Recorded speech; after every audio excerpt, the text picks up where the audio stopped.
भाई हम आए हैं यहाँ पे रहमान बिरयानी कराची। पहले तो ये बात है कि जो अगर कराची में आया है तो बिरयानी नहीं खाई तो उसने कुछ भी नहीं किया। तो हम इसलिए जो है ना कुछ करने आए हैं, मतलब तो बिरयानी खाई है हमने। मैं आपको एक चीज़ दिखाना चाहता हूँ जो कि मैं हैरान रह गया कि ये चीज़ देखकर। तो एक मिनट अभी दिखाता हूँ भाई। एक बंदा दिखा रहा हूँ जो वेटर है यहाँ पे, ऐसा लग रहा है जैसे हॉलीवुड का हीरो है। उसको देखकर हम खुद परेशान हो गए कि ये यहाँ पे वेटर कैसे कर रहा है। अभी चेक करना आप। आ रहा है भाई, आ रहा है ये बंदा, देखें आप, ये चेक करिए, ये भाई खड़ा हुआ है, ये भाई।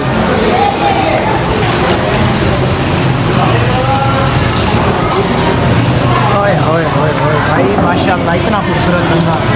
ओए होए होए होए होए होए बंदा, इसको देख कर ना मेरा दिल कर रहा है ठिकान हो रहा। ये तो हीरो होना चाहिए था कसम से। चेक करें आप, ये कराची रहमान बिरयानी पे है, खाना दर में। आप आके इसको देख सकते हैं, चेक कर सकते हैं।